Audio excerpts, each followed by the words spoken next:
Hello and welcome to Walford United WFC.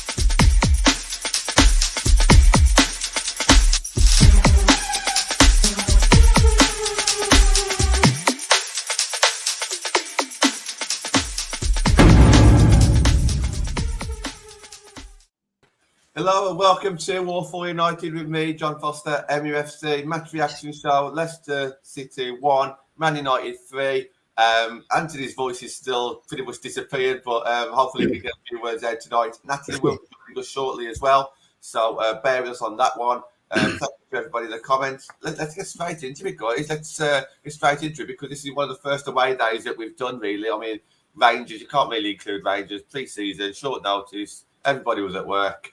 Let's get straight into it. Ben, let's talk to me about the atmosphere first before we start talking about the game itself. First away day. Obviously, you come down with a few of the guys from Walford United. Turned up, loads of people outside the stadium. I was in the bar opposite the stadium with Nat, and it was just there was a lot of people there, wasn't there, as well, Ben? Yeah, it was good, mate. It was a good day out. I think it was just had that general sort of family atmosphere vibe, didn't it? You know, fair play to Leicester for getting over 4K there. You know, on relatively short notice, really, because it was all up in the air where they were going to play for quite a number of weeks and months leading up to the season. So, and it's not that long just been announced that I was going to play at the King Power. So overall, it was really good. It's a nice stadium. I've been there before with United men, been away. But anyone that's seen my sort of match reaction thing yesterday, my only general gripe is we should have had a proper away end. United advertised it as a proper away end, you know, with segregated seats. Nah, you mixed in with Leicester lot. You can't get chance going. You can't sit or stand where you want. You've got to be in the same seats. And that's what annoyed me. And it just sort of... it had an adverse effect on our atmosphere as an away population, you know, because everybody knows that even when we're away from home and there's just a group of us, we always cook that intimidating atmosphere. I think it got lost in sort of being mixed in with Leicester because, yeah, where I was, and then there was some over there, and there was some behind, and some over there, and it was like you had to sit where like near enough where your ticket said you had to sit, you know. Maybe a couple might have got away with it and sort of huddle in with each other, but I just thought, listen, I thought United. I said it on the my match reaction thing as well that we uploaded it last night. That United need to be doing a lot more to make sure we have a proper away end. The away end was the opposite corner. Why couldn't we have had that? If it was me, and United, listen, they do it for the men's. They send their own stewards down as well. Why can't United do it now? You know, two or three of their own stewards with some Leicester stewards. I'm sure they would have been able to make something happen. It didn't even have to be the actual away end. It could have been anywhere else in the ground, just a block or something where we could have had just Manchester United basically, and anybody that wanted to be a happy mingler pringler could go and sit on the sides and mingle around all they like. How do you think we can counter that then, Ben? Like, you know, sell tickets through Man United website. I know it's been asked for Manchester United before, and they say it's not feasible because all clubs have to deal with their own or whatever the excuse was. But I just think it needs a better communication from Manchester United, the football club themselves, and say, listen, especially when they know that they'll be playing at games at big grounds like the King Power, where you know you're not going to be able to move around, you know you're not going to be able to stand or sit wherever you want. Like some grounds are decent, mate. You can go around and stand or sit where you want. So you don't have to do it with every ground. But when you get to a big Premier League ground, you know that you're not going to be able to. They're going to try and push you and shove you in where they can, you know, and try and keep it to one standard they can. I think United just need to say, listen, we've got a hardcore, dedicated group of fans. We are well-travelled. We are Manchester United at the end of the day. Can we not have a block on our own? Even if it is in the same stand, but we just want a block and make sure it's just all Manchester United. It just gets sold to Manchester United. Because I did see from Leicester, when we did buy the tickets, I'm pretty sure that Leicester said that it was a mixed end anyway. And then all of a sudden, you looked at Man United's website, it goes, "Oh no, it's a dedicated away end. We said great seating." And even Matt, to be fair, I was pretty sure even Craney came up and said the point midweek. You know, midweek last week saying, "Oh, I don't think it'll be all United." You know, I'm pretty sure it was advertised as mixed.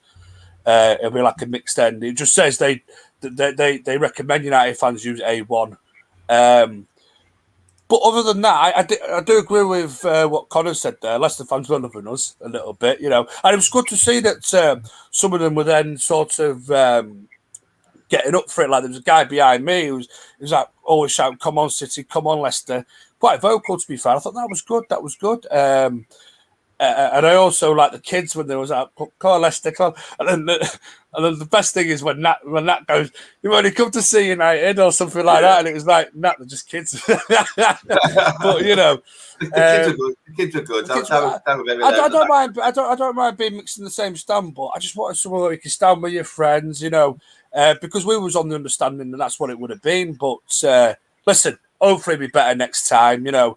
That's my main gripe as well, because if I could quickly say, you know, we played City away a couple of years ago, and majority of us all had to sit down because people couldn't see anything.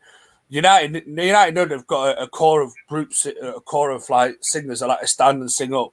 I think for aways they should be like, listen, we've got this block, but rows, I don't know, Z to V or something, they're all going to be you standing singing. Anyone wants to sit, use rows below V all the way to the bottom, you know, something like that. Some sort of common sense, mate, because the problem is when you go to aways in these big grounds, or you go to aways where there's no segregation, you're all seated together, that's another big problem because you've got a glut of people that are sort of wanting to stand, and then you might have people behind you that don't want to stand, and they'll want to, and then they'll start complaining they can't see. That was my other main fear going into yesterday. But listen, it was good, mate. I can't knock it too much. I like that stadium, even though it is a carbon copy of St Mary's. It is a nice ground. But listen, I like the other guys because especially Anthony, because he was right on the singing again. So I'll let them say what they want to say about the atmosphere. I want to rest Anthony's voice a little bit, so I'll bring Anthony. Don't worry about my voice. You bring in me last, and then everyone says everything. That's why when you brought Ben in, I was like, "Oh God, we're not going to get on for about 10 minutes." Well then, Anthony, I'm seeing Connor in the comments, and hello, Connor. Great to see you again yesterday. Connor's obviously really getting into his women's football now, and he's so passionate, and that's kind of what I wanted to speak to you guys about a little bit about how many people were there who are almost like brand new to like women's football and Man United women's team especially, and I think it was really great. You know, we all walked outside the stadium, and I was looking around. I was thinking, okay, I know that group of people, I know that group of people, I know that group of people, and I think that's down to obviously the fans and podcasts like this and supporters groups like this to really bring the community together. But Anthony, what were your thoughts on the actual atmosphere in the stadium and all the people that turned up? Yeah, it was great that the men's, some of the men's fans are coming over, like Connor and that. It's great. We're converting them by the sounds of it, which is good news. And if we can get more to come over, then slow steps, but it's great for us. With certain things like, I was under the illusion that A1 was the only one we could book on Leicester's ticketing site. It said A1 for Man United fans only or something. So I think it changed halfway through or something. Oh, did it? Well, that's a bit naughty of them. They shouldn't be doing it. I agree with the atmosphere. I think when you're all mixed in, it's drowned out a bit, isn't it? Because you have people there, they're everywhere. I was like to Craney after the end of the game, "Could you hear us?" And he was like, "You couldn't really hear because the wall of people around." So, but I know the players could hear because even I gave one of the Leicester players banter when Craney was getting so excited. I was like, "Oh, thanks for coming." And I was like, "Oh, could you hear us?" And she was like, "Oh." Of course we could hear you. Couldn't exactly not. So it's great. Even the opposition fans can hear us, which always makes me want to be louder. But obviously, I thought I peaked a bit too early with the chanting, like, hence why I'm probably like this now. But I think the more fans we can get, I still think the club could do slightly better on like advertisement and stuff and doing stuff to. But my only, I like playing in the Premier League stadiums. My only concern is the seating and that, and we were lucky yesterday. I thought when we played at the Etihad, like Ben said, we all had to sit down. Now, luckily, the stewards yesterday didn't seem too fussed. They might have told some people to sit down, but we didn't have to sit down, which was good because I did say that was my worry, but we'd have to sit down because it's just not the same. You can't generate the same loudness and power and be like go crazy as much. So I'm glad they didn't get involved there. But yeah, I would like a section where we're going to stand and that's where you're allowed to stand. So if you want to buy a seat there, then get a seat. But there is still a little bit of work to go, but it will get better. I agree with you guys. I think there's people in the comments saying there was a good attendance. There was. I think there was about 4,500. Kind of was estimated 150 to 200. I think that was Man United fans. That's just a guess. If I got too far off, maybe no more than 300, maybe scattered around. But I think it's probably quite close there. And we did give as good as we got, didn't we? And we didn't really get that much. Like Ben mentioned, the kids in the background, at the very back, they were quite loud. But I heard nothing on the other side of the dugout whatsoever. It was all the odd person behind him, the odd person behind me actually in the first half, and But Andy, before we get onto the game, just like your thoughts on your first away day. Can I say one thing quickly? Yeah, go on, Anthony. Before the game is in silence by Anthony tonight. Literally just before the game started, poor girl behind us.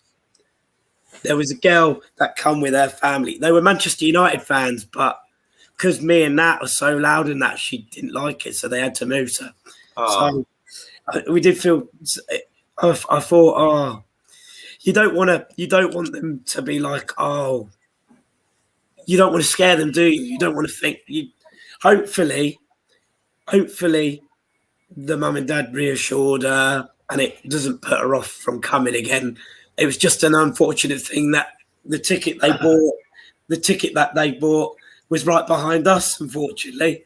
But like Karen said, she was crying, but hopefully that didn't ruin her day. And hopefully she comes to plenty more games. So sorry, Andy, you have your say now. Only joking, mate. No, and just to be clear, it's my first one of the season. I've obviously done a lot of aways before that. Yeah, you've been around a little bit, Andy, I suppose. This is it. Yeah. No, I mean, I think, I can't agree with Ben more, to be honest. I think there's a bit of sort of skullduggery is a bit strong, but I think there's a bit of pushback going back in the reading between the lines, maybe from the FA. If you remember that Arsenal sent that email, Arsenal sent that email out saying, remember, it's a family audience for the women's game to their lot when they did the Arsenal-Chelsea friendly. So I don't know if there's this belief that if they give us segregating seating, then it's going to turn it into the men's game, which it definitely won't. Obviously, there's a different situation there. I agree it would have been good if we had a group for us. I think, to be fair, if maybe they just didn't realise how many of us were going to come, because most of the other clubs don't really have an away travelling fan, even though we tell them.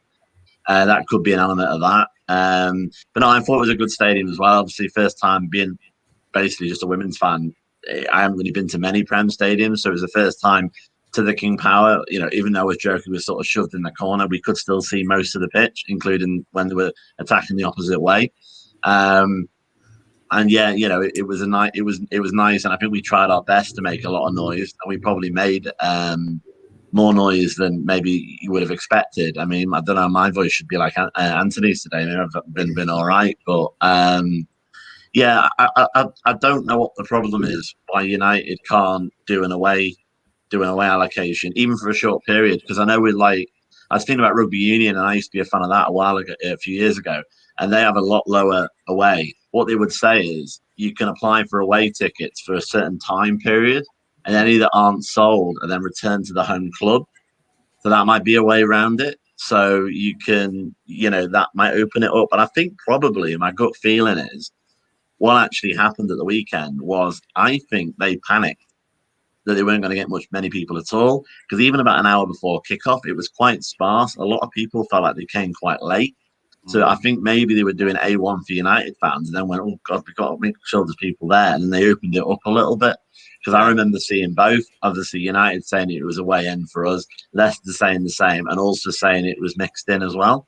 So I don't know if there's an element of that going on. It was quite funny about the stewards because I had the same worry that Anthony had. I thought I was going to get told to sit down and shut up. But to be honest, the steward that they had in that corner, she looked like she'd seen a ghost. Like she wasn't going to tell anybody to sit down. She was like, oh my God, what am I going to deal with here? So it might be that the more experienced men's stewards got a day off and they were maybe the ones that don't normally get the go that were there. I don't know. But yeah, I mean, if we could do like obviously away tickets being sold by United even for a short period, and even one of our stewards coming down, it would help, wouldn't it? There were definitely mixed messages, absolutely, or something that changed throughout the week. And Karen mentioned it, not in the comments, but she mentioned it away from YouTube. She mentioned it to me as well, that there was something that she could do towards the very end of just before game day. There's something that she could do with the tickets that she couldn't do at the start, like when they first went on sale. So it definitely changed something. Natalie, how you doing, mate? You okay? Yeah, I'm good. I just want to touch, and I know I see that coming, and I'm going to come to it. But I just want to touch on what Andy was saying just about, United and stuff. I don't think it's United. I think it's the other club. I think it's potentially Leicester's, your thing. So if United did, I know I've spoken to Chelsea fans and they're saying they're getting an away section for LSV. I think United would do it. And, if someone came to them and said, like Chelsea did with Leicester and said, we want 100 tickets, I don't think United would say, oh, no. I know people have gone to United home fans and they've been told, yeah, sort you out.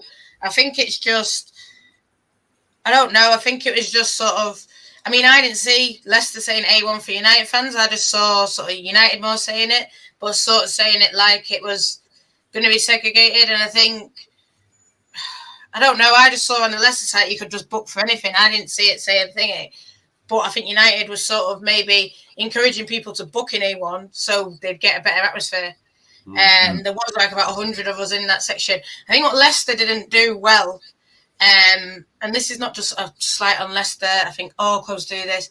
Yes, you had your ticket and it said that, but I know people who had B1 or whatever, and if they wanted to come into A1 where there was space, where they could have been, why were you stopping it? That's what I don't understand. And, I know we know for a couple of people and they were saying to us, I want to come into your end, Natalie, I want to come into your end, Natalie. And then the stewards were telling them, no, you can't. And I think in the women's game, you need to let that happen and just let people. I get it, you're in a men's stadium, but if you're not flexible, like there's a couple of regulars that always come away and they were like, oh, we can't. But then, like what Andy says, they were going to tell us to sit down, and half of us weren't in the right seats. So it's just having common sense, I think, and saying, they're in a block full of, there's 2 kids with United shirts, and I'm not saying that there's anything going to happen to them, but why not let them go and sit with a block over there that's got about 100 United fans if that's what they want to do? Why are you going to stop people from having the best experience they can have? I get it, because then someone might come and say, this is my seat and this and that, but I never had that. I don't think anyone else around it didn't have it. I think we sort of knew we were all on the one row and we sort of congregated on that row in a way, and I think, Ethan Mannion sort of said it was loud. People have said they were loud, they could hear it from the telly. Other people said they couldn't, but it is what it is, People are saying, oh, we couldn't hear you and it wasn't that loud and it wasn't the same as thing. Yeah, obviously it's not going to be the same. There was, half that, 4,000, 5,000 people, half of it was Leicester fans. So obviously if Leicester fans and there's 100 United, of course they're going to shout over us. But what you need to listen is we were singing throughout. They were just shouting over us because obviously they got... They cheered when they scored. Yeah. I mean, It was mostly that. To be honest, it wasn't even the adults; it was the kids. The little kids did a better job than the rest of the Leicester fans. Well, I think it's great. Kids are doing it, and if kids should start making up their own songs. I know your little kid probably would make one up, Anthony. Yeah. And he loves singing them. He loves singing them, and someone should make them up for the kids. And then if you tell them, bang, this is Leah Gotham's, bang, that's it, they're off. You don't have to watch the kids. The minute they know one song, they're off. And so, maybe if people had more, just made a little few songs, made a little song for Jess. I mean, we've got the songs for Jess, so they can have it and let the kids sing it. Yeah. Well, this is what they're missing out on. This is what they're missing out on, because like this whole "it's a family show" rubbish. That's not what's going to get you in. If you guys think about when you were a kid, it's memories at Old Trafford, it's memories of watching the men's game. Why can't it be memories of, I remember when United women did X or Y or whatever? And I think that's ultimately what's going to make kids turn into football fans as adults, is that experience in the ground. If they want to go play, hopscotch, clappy stuff, it's not going to make you into a long-term fan. And and I think when clubs realise that the kids are the future, and obviously it will bring it forward, because I must admit, when Leicester did score, it was like a wave of high-pitched squeals that went up. It was a bit weird, but if you can get that culture young, I think it'll work quite well. But I'm just going to say that I think that we're going to see this problem maybe more than other clubs, because I think a lot of our games are going to get chosen for some of the men's stadiums. And I never thought I would miss some of the more older, smaller stadiums, because you do get that closer interaction with the players. I know obviously Birmingham are doing St Andrews all season, but I reckon one of the big sort of players, we might be at the Emirates, we might, one of those big ones, and this maybe Spurs' stadium is going to go, I reckon, as well. And if we're going to do that, then we need to think of a way of doing it, or the club. And as I say, I think United are quite, certainly under Skinner. I mean, I was buzzing on the way down when they said, the admin sent out that tweet, "Bring on United," which is exactly what we chant. Yeah. They seem to be a lot more connected to us this season. Yeah. And that if it's coming from Skinner or as a strategy as well, they seem to be trying to sort of pump the fans up a little bit, and they're not doesn't feel like they're fighting against us as much as they were. So it probably isn't United who's causing the problem. But definitely, I think nationally, maybe it'll come from Sky because they'll want it a bit more, or the FA, or if the WSL finally gets sold to the Premier League, which is what should happen and will probably eventually happen, then we might get that away end, through the home club. Because to be honest, I've joked about it before, but I'm sick of getting emails saying, "Merry Christmas, your Birmingham City shirt is now on sale," because we all have to register for all these like home clubs. Yeah, it's an issue that I know has been talked about long before COVID, and obviously COVID's happened, and then it's come back up again. I think Chelsea have had a major issue as well. So I think the more supporters clubs push for it and more supporters say that they want it, then you'll see a change.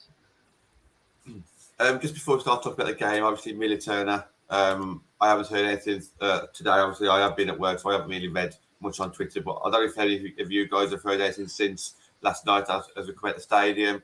Rumours outside the stadium was that it was a dislocation, but that's only a rumour. I haven't heard anything officially. I don't know if anyone's heard anything different to that.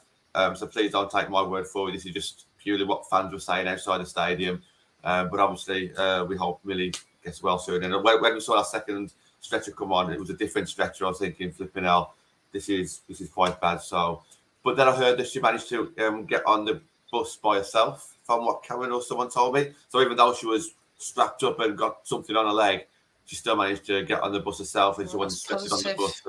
So that's obviously a little bit of good news at least. But if anyone knows anything more than that, please just drop it in the comments, and it'll be great for us to know as well. Ben, let's start talking about the game then. So starting 11 of Earps again, which is great. Blundell, Honor, Mannion, Millie, Jacky, Zellum, Staniforth, Tooney, Hansen, Galton. A very strong lineup. No Balvisa because Jacky's come back, and Jacky's doing really well as well. What were your thoughts when you first saw the lineup with that false 9 again and everything else that was going on? That was a strong lineup, mate. Listen, I think that's as strong as we can go at the minute, with people still feeling their way back from injury and everything, and people still trying to get minutes under their belts. Not everybody can start from the start. Once they come back from injury, they've had little or no pre-season. So I thought that's the strongest we could go. You know, and I looked at it and I went, he's gone strong again. I like that. Was a bit surprised that Maria Thorstottier was dropped after. Well, not dropped. I think that's a bit harsh, isn't it? But that Millie was in for Maria Thorstottier, because I thought Thorstottier was quality against Reading. And the one thing that Leicester was going to bring, on the same degree as Reading, is that physicality. You know, although albeit they're a much better side, I think, than Reading, to be fairly honest with you. But I thought, that's a strong lineup. I like the look of that. I think, and I was very, very confident. And if you remember, I said that on the Friday night show that we won 3-1. So that's how confident I was, and I was correct in saying 3-1. But I looked at the lineup and I thought, I'm liking that. Hanson Gold on the wings, Blundell's there, Owner's there. I thought, yes, we could get at them down the sides. I want to see us get at them down the sides and really cause them problems, really pin back their fullbacks as well. You know, keep their fullbacks pinned down. And let's be fair, Leicester for most of that first half have played kick and rush. I thought it was kick and rush. There was no really pattern to them. I think they only started coming into maybe the last 10, 15 of the first half. You know, when they started playing the ball around a little bit, and I think we allowed them a little bit to knock the ball around. And I thought midfield we were losing control a little bit of the game. The last 10, 15, I thought Leicester had grown into it, and I thought, listen, we need to start tightening up in that midfield a little bit. But listen, I think, though, to be fair, though, I think Millie's injuries sort of maybe shocked us a little bit. You know, maybe sort of players was like maybe had Millie on their minds a little bit. You know, which is going to happen, isn't it? You know, anytime you see your friend, because let's be fair, it's not a teammate, it's a friend. You know, your friend stretching off. You know, it will play with your mind. It will affect the way you perform. So I think it just took us a little bit of times to start going through the gears a little after that incident. But second half, we was absolutely brilliant. I can't fault us in the second half. We was absolute top notch, and I just thought Ona had a really good game again. Every time I watch Ona, you just think you always expect that standard. You always expect an 8, a 9 out of 10, the 10 out of 10. You know, but every time you see her, it's not an 8. It's not an 8 out of 10. It's not a 9 out of 10. It's not a 10 out of 10. She goes above and beyond. It gets to a 10.5. And you think, well, you can't have a 10.5 out of 10, Ben. Well, she's pushing them levels. She's pushing that the barrier. She's pushing against it. She's breaking through it. Her performances are absolutely phenomenal, mate. I tell you, she very rarely gets beaten. Nobody's outpacing her. Her tackles are always impeccably timed. And going forward, she's our most dangerous outlet. You know, I think at times, and sometimes I know she has a pretty good understanding with Leah, but sometimes I think she's even more of a danger than Leah is in the final third. And when she makes them overlap runs, you know, I just think every time I see her, I'm like, I just can't be more impressed. I'm like, yeah, she's done it again. You know, I've never seen her have a less than an 8 out of 10 performance. I'm like, this girl's unreal. Standard. I said it Standard, from before she even kicked the ball. I said, watch on her and bang. Okay, best player. I just want to touch, sorry, Benny, I just want to touch on what Alice has said there. I know she's probably left the stream and saying Leah said in a pre-match her ambition is to stay fit. And I just think it's Leah, we all know she has the confidence thing, and we all know that Casey put in the confidence in her, and that's why she loved to play football. So, you know, I think that injury was really bad, and you know, I think once Leah gets a goal in her, I think she'll be all right. I think once we carry on doing what we're doing, once you carry on, you know, hearing that the fans are behind her, singing her song, I think we'll see the best Leah.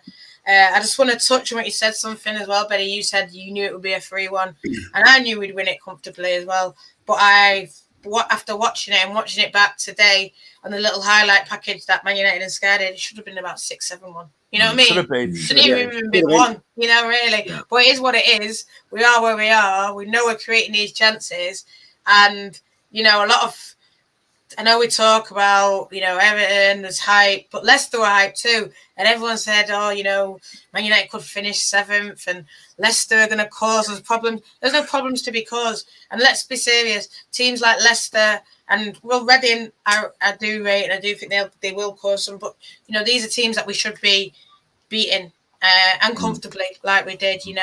They're not on really the level there where we should be, and if they are beating us, then we should be asking serious questions. What's going wrong? I think whatever happened last year happened, but they never, they're aspiring to be our level. We're not sort of dropping our level to get to where they are. I think there's been a lot of talk about this is what and this is the thing. There's not in a horrible way, but they should never be causing us danger. You know what I mean? And I just knew that's all we had. We turned up, we played our game. Yes, I understand why he played Millie. I'm not saying I agree with it. I do think that Torres Dutty, but I think he played Millie because, the pace of Jess, pace of the other one, Flint. But at the same time, Maria came in and do it. And I know people are worried now. Oh, this defender, that defender. Listen. We've got Tara Bourne on loan. She's a central defender. She's just signed a contract. I'm not saying that they're going to pull Tara back now because I think, I want Tara to play games. And she's out in Sheffield. And for whatever reason, she's not managed to play a lot of games. She played one game. But that's through no fault of her or Sheffield. But I think, I think they need to let Tara play. I think we're all right, I get where people are going, one more injury and then we're fucked. But listen, sorry for swearing as well. But one injury, then it's all in the bin. It's not. You've got Rundell who can possibly play centre back. You've got Haley Ladd who can drop in there. I don't think it's, oh my God, let's panic now and let's call everyone back. We've still strong positions. You have got the development team. I know that Poppy Lawson plays for, I think she's got an injury as well, God bless her, but I know she plays for the development team. She could get called up. If then Haley has to drop back into centre back, there's development team midfielders. We are all right. It's not the end of the world. Obviously, we wish, and I want Millie to come back better than anyone, quicker than anyone. And Millie won't like, being out at all. And she got her place in the team, and then bang, that happened. But I don't think it's like, oh my God, it's the end of the world because Millie's injured. Yeah, it breaks my heart. But, I think Manny and Torres Dottir, I'm confident in them. I think they can do it. Like you say, I'm confident in the development team that we've got. And then, like I said, Tara Bourne, out on loan, just signed a new contract. She plays as a defender. So, for me, people who are like, oh my God, this is the end of the world, don't worry. That's what I'd say. At the moment, anyway. Go on, Andy.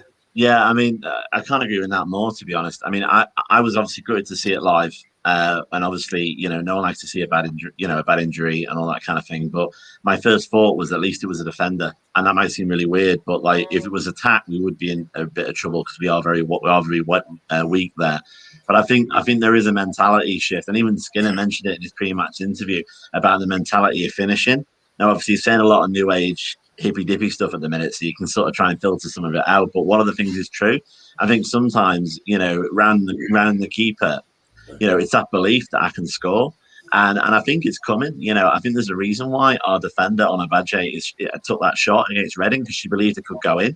It sounds like a silly thing, but you have to have that belief. And, we're starting to have these beliefs again. And, a lot of the time with Casey, when she played, it would be essentially sometimes we tried to walk it in the net.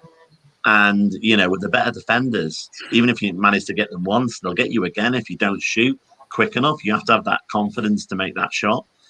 And, obviously, going back to what Ben was saying about Honor, absolutely love her. She is amazing. I'm starting to worry already about keeping her, at the end of this season. And, I'm starting to put her in the same category as Leah, in the sense of sell the family, sell the dog, sell the cat, sell everything, keep Honor. She's looking really, really strong. It looks like she likes the belief for the thing. And don't forget as well, when Skinner was announced, some of the naysayers are going on about how, how the player's going to deal with the new manager, the belief and all that. Could they wobble? And it's been 2 games and they're solidly behind Mark. I think he's a really good sort of people person and sort of man manager. And even his, like, as I say, his sort of like hippy dippy comments about the red wave and beating the beast and God knows what else. I think they actually go down quite well. But no, I think you look at the injury. It's an awkward one because obviously it was blue on blue, wasn't it? In the end, it was Katie on Millie, and that's always awkward because you always need your leadership of the captain and the manager to get people's heads in the game, and that's going to be, totally that's going to be more difficult because Katie was involved as well. But they did really, really well, I think, and. Yeah, I mean, I was thinking that as well. I said to people that were near me at the end of the game yesterday that Arsenal would have scored double what we scored. And it's just that, and it's almost like killer instinct. It's like you just got to keep your foot on the neck until the 90th minute because you don't know what it's going to be like in May. And, goal difference wise, I mean, obviously we were 4th position last year, but technically only 1 point behind because the third place team had a stupidly high goal difference. That's why you need to start building it from, game 1, game 2. But again, the good news about that is that we're starting to get goals throughout the pitch. And obviously Martha opened her account as well, didn't she? So it's, again, if you can get that belief and if you can get back from international break with no injuries, then, hopefully we can kick on. Go on, Anthony. I know that you predicted 3-1 as well. Yeah. But did it go the kind of way that you would expect it to go? Yeah, I would say. Yeah, I obviously was a bit worried that they may have had the FA Cup game back in their mind. They want a bit of get the revenge. Well, if you can call it revenge, I'm not sure you can. It was under difficult circumstances, that FA Cup. So you do have a little bit of doubt. But as my prediction with 3-1, I was confident that we would be fine. Obviously, Millie got injured, which was unfortunate. Zellerman, just one of them things, unfortunately. I think I did say to Deborah, and she said it to Mark as well, that I did worry how they would react once the game got back underway, because you're just hoping that they're professionals and their heads are on the game, but they are human after all as well, so they're always gonna worry about their teammate, friend. Yeah. So I think it showed for about 5-10 minutes. I thought we were a little bit sloppy once the game got underway, but once Tooney scored that wonderful goal, she was doing a Bruno Fernandes style goal.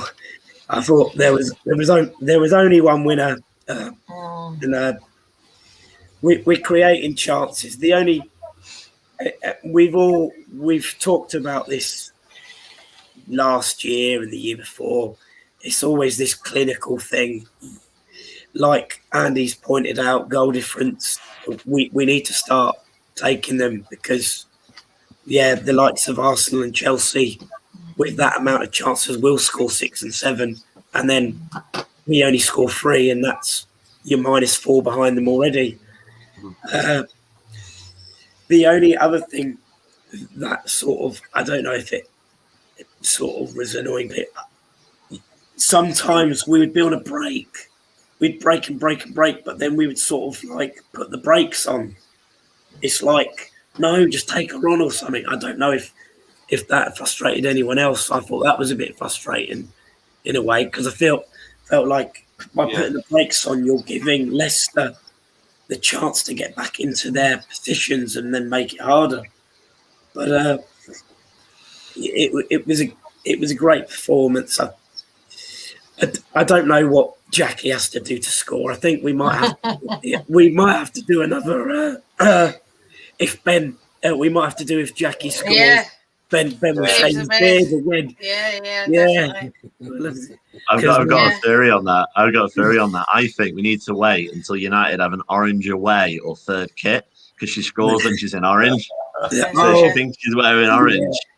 then you'll be all right. Jacky scores. Definitely. We're on the pitch. Yeah, That's yeah, it. exactly. And she'll score when 100%. she wants. Yeah, I'm good. Yeah. But the thing is, though, go on, Anthony.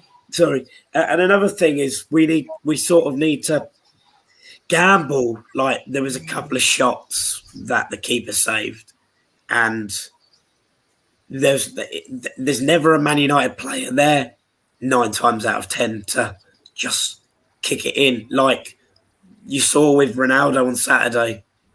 Keeper fumbled it. Ronaldo was there. Bang, 1-0. No number 9, no Anthony. There's no killer instinct there, mate. You can't teach it. We had the same problem with Mason Greenwood at Southampton away. Yeah. All the balls ended up going in that Yeah. 5-yard box. There's no one there. But Cavani or Ronaldo would be there.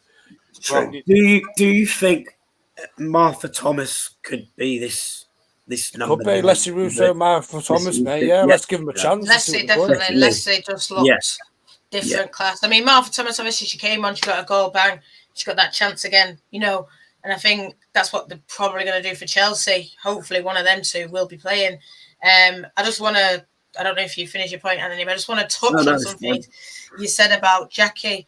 And I think I've never seen Jacky that far forward taking that many shots, other than the first game versus Man City. I've never seen Jacky in that position to even get anything like that. So it is sort of encouraging to see Jacky that far forward in positions where, she's trying to chip the goalkeeper, she's taking a shot, it's hitting off the post. So I think with this many chances, I've never seen them create that many chances. I've seen them create chances and miss them, but not like the level that they were doing, like hit the post 3 times. I can't think of a time when that's happened. Maybe one or two, maybe they've hit the post once, but I can't think of when they've had all this. We've had all these chances like this. So I think that is encouraging for me. But I do agree with what Andy sort of said, and you sort of mentioned it, and then Skinner said in his press conference about it being a mentality thing. I do think it is sort of, I think with Arsenal, they would go and score 6 and 7 because they're used to it. They've got that experience of scoring that many goals. Whereas, apart from when we played Villa and when we played Bristol, and like a couple of the Leicester game actually, when we scored 11, we don't really go out in the league, especially in the WSL, and score 6 and 7s. We've never done it. So I think it's like the minute it first happens, it's like we're waiting for it to happen, and then once it happens, we'll do it all the time. Maybe we did against Bristol. Yeah, but Bristol, you know what I mean? I think we could do it against Birmingham, but it's one of them. But if we did it against a solid team, like if we did it against a Reading or I don't even know who, Bright. When Arsenal sort of turn up and they do it against West Ham. So if we did it against a West Ham, they're sort of steadily always in the league. They're probably not going to go down, but they're sort of, no disrespect to them, they sort of get beat. They got beat 7-1 by Arsenal, didn't they? So I think we've not done it on a consistent basis. And that's why I think it is what he says, a mentality thing. They need to know that they're going to score. And I don't know. Obviously, like what Andy said, it's all this hipster kind of way, new age thinking. But I think he's got a point in that it's a mentality thing, and he's going to help try and change their mindsets. Who knows? That's what he says he's going to do. So let's see him do it, and give him the time to, like you say, change it and make them believe that they can score and they deserve to score 10 goals versus West Ham or whatever. You know what I mean? Yeah. No, like you've touched on with the chances thing as well. You mentioned the mental block and that, and hopefully it is just a mental block and they'll sort it out, because we talk about the chance creation, but if we need that many chances to score against someone like Leicester or Reading, you're not going to get given that amount of chances against the likes of Arsenal, Chelsea, Man City. So when you do get your chances against them sort of clubs, you need to take it. Look, and let's not disrespect Tottenham. I did that last week. I had written them off in the show. Man City were a perfect point. Created chances the first half, didn't take them. And yes, it was a dodgy decision. We all know it shouldn't count Spurs' winner. But it's football, isn't it? We know at this level the refs are going to make them sort of bad mistakes, unfortunately.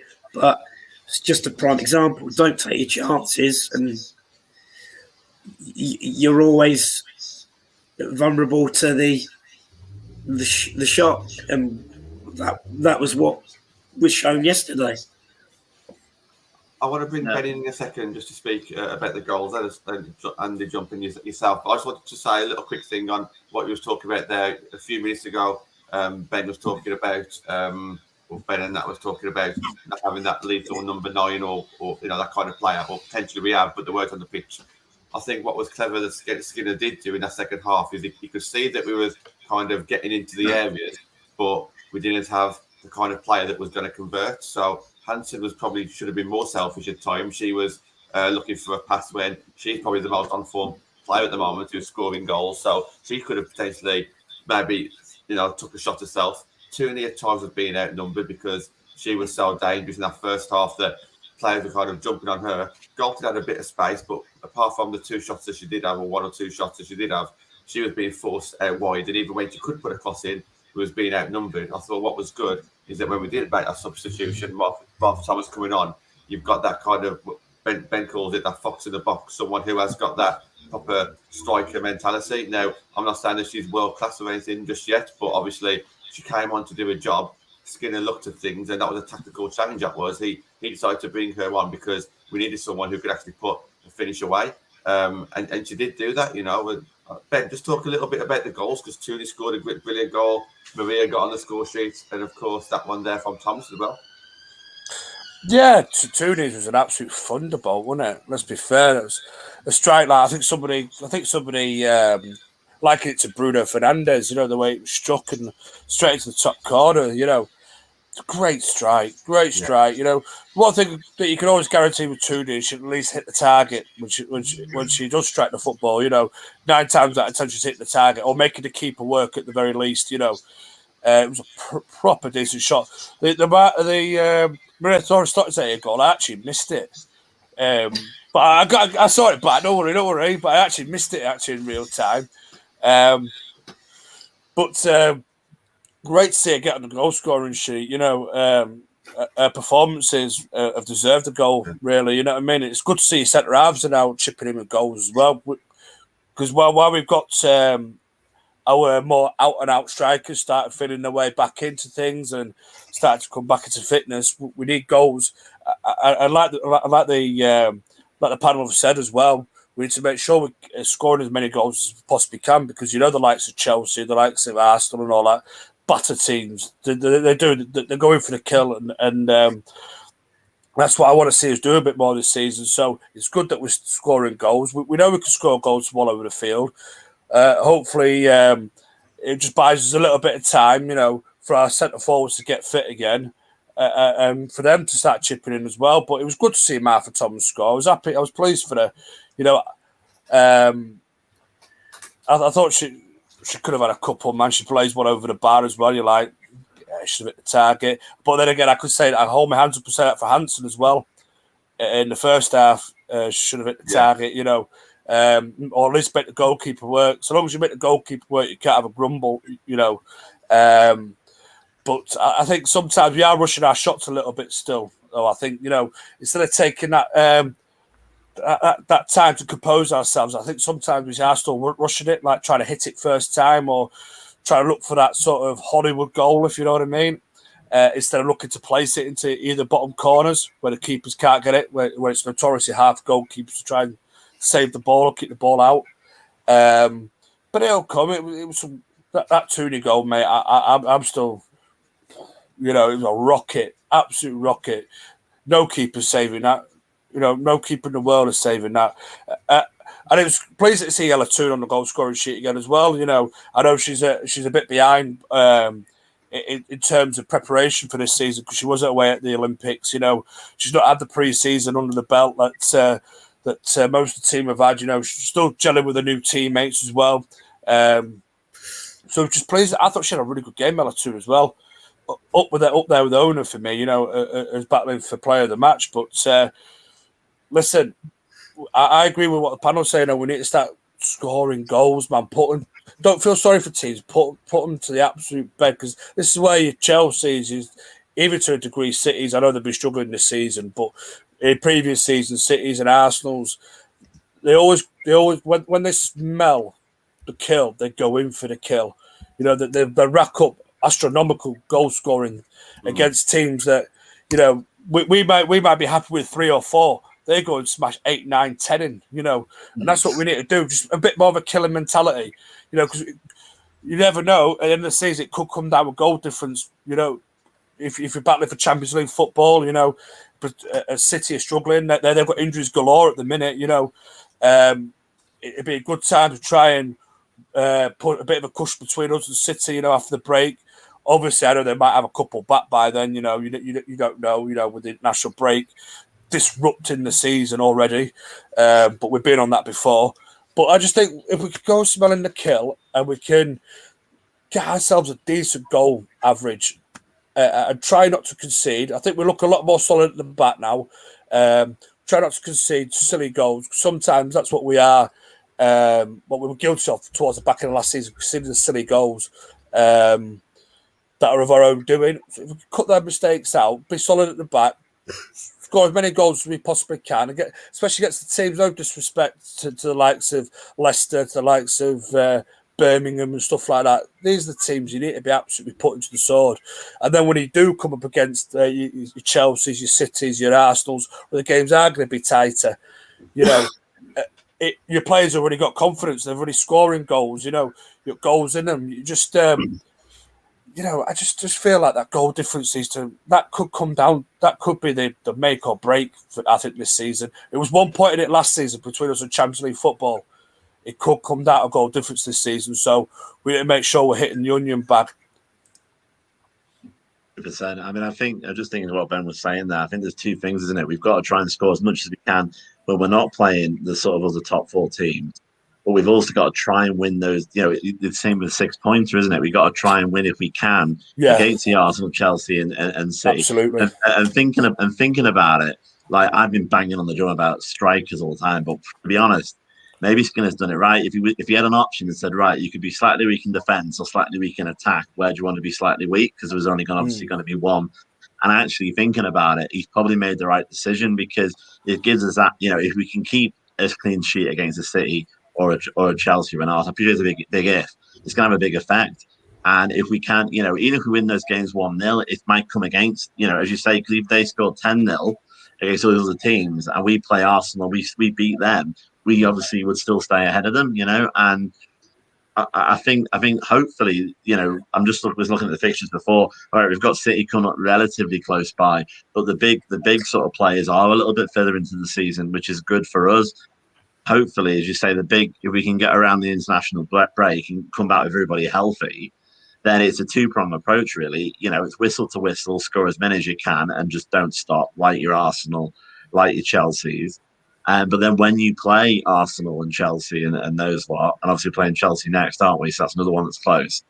Then, you know, hopefully the defence is strong enough to withstand it and hopefully nick a win. And it, you know, and it might be stuff like that that's going to add up. I mean, as you say, you know, City are in a bad position in a minute. You know, you got to love it, obviously, as a United fan. I mean, it was like Mrs. Hand of God, that Scott goal, wasn't it? I don't understand how that was missed at all. It was like basketball. She basically went like that. And I'm glad that it happened on Sky because it makes the rest look ridiculous because they are ridiculous at the moment in relation to the level that they're at. But again, they're missing the point and they're going, we need VAR, we need VAR. No. You need better rest, then you need VAR. But yeah, as I say, I think we just got to keep scoring, and at least some of the defenders and some of the other sort of non-attackers are starting to put the goals in. Because I think Ella Toon has come on so much, obviously with the Olympics, but I don't know if she would have put that shot last season. And it's that split second decision, that belief that, yeah, I'm not going to look stupid, it could go in. And if we can keep doing that, like with Honor, like with Ella, the only one negative I'd say is that I hope Leah scores soon because it's going to get in her head otherwise. She's a great player. She's one of my favourite players. And she's capable of banging them in. But she's starting to get a bit unlucky, so I hope she scores soon. Should be all right. I know you probably were going to come in, John, but just touching on definitely what you said about I can't even remember what he said about just the Ella and the two Ella and Anna and taking them shots. I think sort of Mark's maybe giving them that belief, like just go for it, just do it, because it is really, really positive. I just wanted to kind of spend the last 5, 6, 7 minutes talk about the player of the match, whoever we choose, whoever we think it is, and then just the Chelsea game. You know, can we actually get something from that game? Because, like I said, a few weeks ago, we might have looked at that game thinking, oh, that could be a bit tough. Whereas now we're going in with a bit of momentum.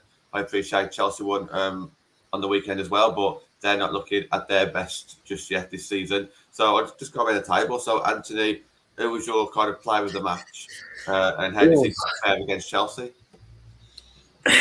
It's so hard. I always get carried away with the chanting and that. So sometimes it's a blur. I'm like, oh, I know how that feels. You're like, oh, what actually happened in which players? Going back to what Ben said about between Oda and Tooney, though, Casey had them both in her team of the week, which was quite funny because she didn't put Wiedemar in, so there was loads of Arsenal supporters having a meltdown. But out of them two, I'm going to give it to Tooney. I can't really think much reason why, other than she scored a cracking goal and she did a few other good things. So I'll give mine to Tooney. And Chelsea? Trying to keep the voice. Going on to the Chelsea match now. I've got two predictions. One's my head and one's my heart. Now, I generally think we could get a draw again, but when I come to the prediction, when we do our fun little prediction thing, of course I want Man United to win every game, but I'm gonna go 2-1 Chelsea. Now, don't shoot me. Don't shoot me. It's a prediction, isn't it? So what is it? So what is it that you say? What is it that you see in Chelsea, or what is it that you don't see in United that we can kind of get? I just think Chelsea will be more, unless we can get when we create our chances, put them away. I just feel when Chelsea I know Sam Kerr was a bit rubbish last year, but look at her now. I just feel when Chelsea get their chances, they'll be a bit more clinical now. Like I said, I want Man United to win every game, but if we're doing a prediction, I can go, we're going to win 4-0 every game, or we're going to beat everyone. But you're asking for my prediction, so yes, teams go unbeaten, they do, but I don't feel we have that kind of squad depth sort of team to go unbeaten. And hopefully people in the comments aren't going to slate me for it, but you did ask me for a prediction, so no, that's fine, Auntie, that's fine. And when we do our show and we have our little fun game, I'll say the same score because I'm sure the others will be a bit more positive. I'm just being a bit trying to think. Fine, mate, that's fine. Yeah. Just a shout out to Ian in the comments as well, who sat behind us in the crowd. So next time, Ian, just come over if you ever come to the game with us, mate. Say hello. I'll remember you. We all will, absolutely. Andy, so we've got Tooney in the comments. We've got Honor and we've got Mannion as well. Where are you leaning towards? Well, before we jump on that, I think I've just to grab my stress ball because I think it's just like kind of wound me up a bit there, you know. But it's not the comments you got to worry. Get him off. It's not the comments you got to worry about, mate. It's me on here. I get what you mean. I mean, to be honest, for keeping it professional, I'd give anything to beat Emma Hayes' Chelsea, and I think the best way to phrase that is the way I just did. I think, cry some more, and I'm just going to dream about the idea of us, beating her. I think there's two things. I mean, if I want to be fair to Anthony, I will do. I say if we score first, I'll be more confident of us winning. If they score first, then it is a bit more very much head over heart, because it's that belief and obviously the strength of the squad they've got, and all the other things that Chelsea bring to the table. I think I'd like to think with Chelsea, I think it would be 1-0 if we win. So I'd say that'll be my prediction for Chelsea. Going back to the match on against Leicester, I would have also said 2-0, which I appreciate is boring because we're trying to do separate, but it's not just the goal. It's the 90 minutes of effort that you got, and the fact she got a stupid yellow that shouldn't have been a yellow in my opinion, and she didn't lose her head. And it's very easy to do something stupid with these referees. That some of them look like they left the Labrador in the dugout. That you really do wonder what's going on. And it would have been easy, maybe, like, remember, I think there was a season where LJ got a red right at the end of the game just because it was against Tottenham, wasn't it? She got announced player of the match at the same time she got sent off. So it was good to see that she could keep a yellow and still play, because I thought she'd get sub when she got a yellow to protect her from getting a second. So I'd add that to it as well. So I'm agreeing with Anthony and lovingly not with the prediction, but there you go. Go on, Ben. What's your thoughts on these two things? I want to go. I thought Hanson had a decent game again, apart from the shot that she blazed into Planet Mars. I thought Lucy Staniforth was good as well. Again, I thought she had a solid game. Maria, when she came on, was solid again. Ona, mate. It's got to be Ona. I can't say what I said about her at the start of the show and not give it to Ona, man. But she's consistently been our best player, for quite a number of months now, I think. If we include last season as well, because she hardly ever put a foot wrong. Every game is it's like she's playing a cup final every game. She's of that higher standard. And Chelsea, it's going to be tough. And for some reason, I know LJ's been struggling for fitness, but what's the absolute betting that she's going to be playing some part in this game, even if it's from the bench for 10, 15, I'm hammering it down now that she's going to play some sort of a part in the game. But listen, I've got a feeling, and we think we're going to sneak it 1-0. And I don't care how we score a goal, if it comes up someone's backside or if it's a scrappy Division 1 style tap-in. I don't care. Or handball, whatever case it may be. So I've just got a sneaky feeling we'll sneak this one. I think, there's been times when we play very well against Chelsea. We've been unlucky to lose by a single goal, and there is times like last season where we was the masters of our own downfall, especially away at Kings Meadow, but it's at home, it's at LSV. I think the atmosphere is going to be absolutely pumping for this one. I just think at the minute we've got that momentum under Skinner. I think at the minute that Skinner loves us. Skinner's playing to the crowd. He loves it, and I think just that extra energy that we're going to provide the team and provide Skinner, I just think we're going to sneak it. Me, I could just 1-0 United. Natalie, let's finish up with yourself. Yeah, I do think we're going to win versus Chelsea. I know that might be using my head. I think it's going to be a really big. It's going to be the match that's going to make him. I think we were all happy, but we all expected 6 points. We all expected to score goals. So, yeah, I never expected all the chances that we created versus Leicester, but I think we all expected to score goals and to get 6 points. This is going to be the one. I think home makes a big difference. Definitely. Home makes a big difference. Definitely. I think we've only ever lost to Chelsea by the odd 1 or 2 goals. I think even, like what Benny says, that Kings Meadow game, we had our injuries. We didn't have Tobin, but we still managed to get a goal back against them. And, we sort of was the masters of our downfall in that game. It was our mistake that let them score. I think any mistakes, they will score. It's just about us taking advantage of their mistakes. Because there were mistakes in there, I think Arsenal took advantage. I think they had their weaknesses down at fullback, and I think Hanson, Bolton running at them. That's why I think he'll play Martha Thomas. I know we're going to go into it probably further down the line, but I do think, God forbid, everyone, touch wood, touch your head, whatever, everything works out all right for us with this break. But I think Martha Thomas will come back in and that'll be her first start at LSV, because I think that's what we need. We need to be playing balls out wide over the top, having like maybe even Martha pulling off onto the right, maybe her crossing it in and Leah being in the middle, things like that.